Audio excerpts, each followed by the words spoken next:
Good evening, I'm Karolina Pajączkowska and this is Flash News, the newest event with Polish perspective. We start with our native coronavirus update. Only 3 districts in the yellow zone and none in the red from Saturday in Poland. Limanowa, Tatrzańskie and Gostynin are these 3 small districts marked yellow.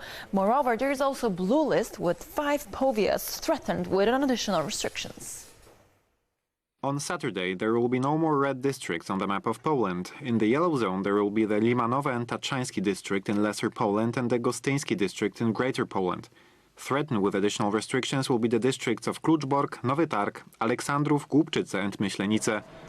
During a press conference of the Ministry of Health, the Deputy Minister indicated that the strategy of pointwise action brings results. The introduction of these 2 red and yellow zones and restrictions result in the fact that there is no bigger number of COVID-19 infections in those districts.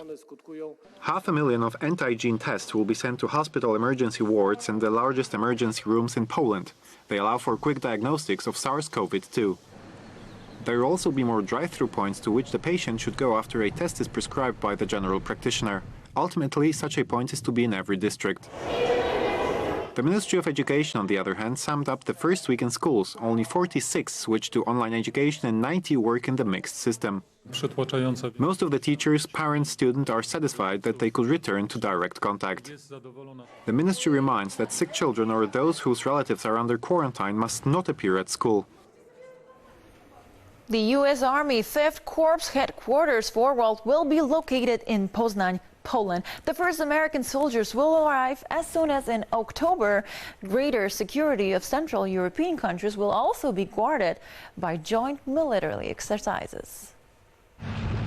Poznań was chosen as the location of the headquarters of the 5th Corps U.S. Army. The 1st Infantry Division Forward Command Post is also located in this city. Over 600 soldiers will be deployed in Poznań. The first will arrive in October. Another 1,000 soldiers will be permanently deployed in Poland and will be withdrawn from Germany. Their number in Poland will increase to 5,500. The command post of the 5th Corps will include not only American soldiers stationed in Poland, but also those stationed along the entire eastern flank of NATO. Lieutenant General John Kolaszewski became the commander of the 5th Corps, an American military officer with Polish roots. In August, he received his promotion in Krakow. This ceremony is really a celebration of the relationship between the United States, our Polish allies, and the entire NATO team. The increase of American troops in Poland is the result of an agreement between Presidents Andrzej Duda and Donald Trump, as well as a result of the agreement on enhanced defense cooperation signed during the visit of Secretary of State Mike Pompeo in Warsaw in August. We look local, but also we look global. This is Flash News. Svetlana Cichanouska is the candidate of all Polish MPs in the European Parliament for the Sakharov Prize. For the first time, the situation in Belarus will be the subject of a plenary session of the European Parliament. Street riots have been erupting for a month now. The candidate of the Belarusian opposition in the recent presidential elections received the special award of the Economic Forum in Karpacz from the hands of Foreign Minister Zbigniew Rau. This award is a great honor for me. However, I do not perceive it as Svetlana Cichanouskaya. I am a representative of all citizens in Belarus. In Minsk, the repressions are still intensifying. The new general prosecutor appointed by President Lukashenko has announced that all violations of the public order will be nipped in the bud. Despite threats and increasing repression by the regime, protests against the falsified presidential elections in August continue. The arrested members of the board of the Opposition Coordinating Council, attorney Maxim Sarka and lawyer Ilya Saleya and Maria Kolesnikova, were recognized as political prisoners by Belarusian NGOs. Kolesnikova's attorney informed that the oppositionist who was held in custody had a bag put on her head and was threatened with killing during an attempted deportation from Belarus to Ukraine. Russian government officially tried to poison Alexei Navalny, said in an interview Mike Pompeo, U.S. Secretary of State. The rescued Russian oppositionist is still recovering in a Berlin hospital. It was only a matter of time before a high-ranking civil servant, in this case the Secretary of State of the United States, would say this so directly. When people see an attempt to poison a dissident and guess that it was organized by high-ranking Russian officials, I think this is not good for the Russian people. The head of the Russian diplomacy concluded briefly, "We are accustomed to unfounded accusations." A spokesman for the Kremlin commented that such words and allusions are unacceptable. Moscow claims to be interested in explaining what happened, but there is no solid evidence of the poisoning of Navalny. Unfortunately, we still do not know the results of the analysis, which allowed our German colleagues to conclude that the patient was poisoned. Alexei Navalny, as reported by the German press, completely regained his consciousness and even managed to recall the events before the poisoning. That is why security in the Berlin clinic was increased. And we still stay in Germany. It is supposed to remind about the achievements and accomplishments of the late Lech Kaczynski. The exhibition devoted to the memory of the tragically deceased president of Poland was opened in Berlin 10 years after the Smolensk catastrophe and at the same time on the 14th anniversary of the Solidarity movement.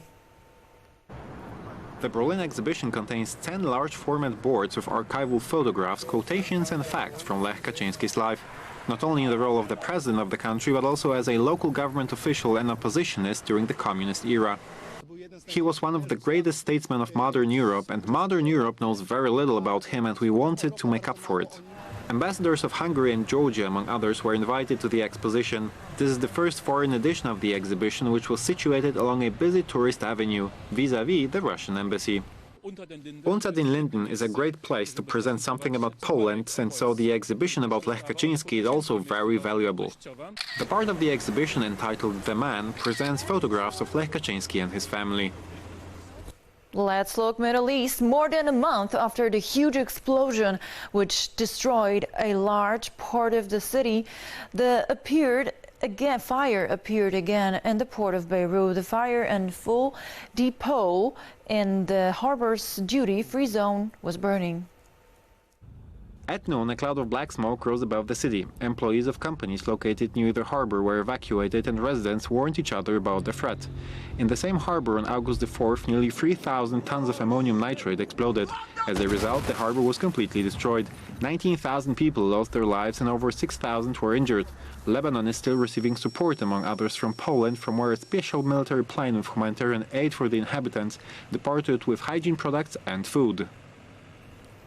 We're back to Europe. The second fire in 24 hours in the overcrowded Moria refugee camp on the Greek island of Lesbos. About 4,000 migrants were evacuated to the continent just days after the first fire was supposedly set. On their way to the ship, the refugees clashed with the policemen throwing stones at them. In response, the officers used tear gas. The fire consumed the part of the camp that survived after the first fire, which broke out in recent days. According to officials dealing with migration issues, the fire was caused by the camp inhabitants. In this way, they protested against the introduction of restrictions in connection with the coronavirus pandemic after 35 people were infected with the disease. The European Union declared its help to Greece in connection with the fire at Europe's largest refugee camp. Among other things, the Commissioner for Internal Affairs agreed to cover the cost of immediate transfer and accommodation to the continent of 400 children and teenagers who are unaccompanied by adults. This is Flash News, and there's more to come. Finally, Ireland's largest glacier, which under the influence of climate change is constantly shrinking. Every second, more than 39,000 gallons of ice melts. Let's look at the beautiful but depressing at the same time landscape.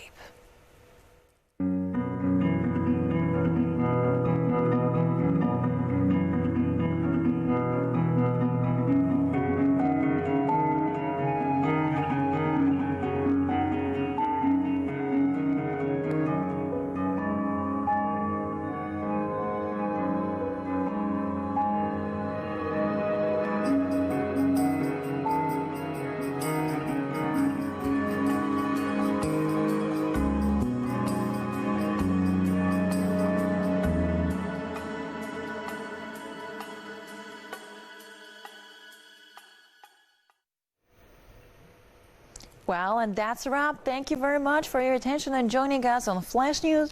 Let's see you tomorrow. Good night.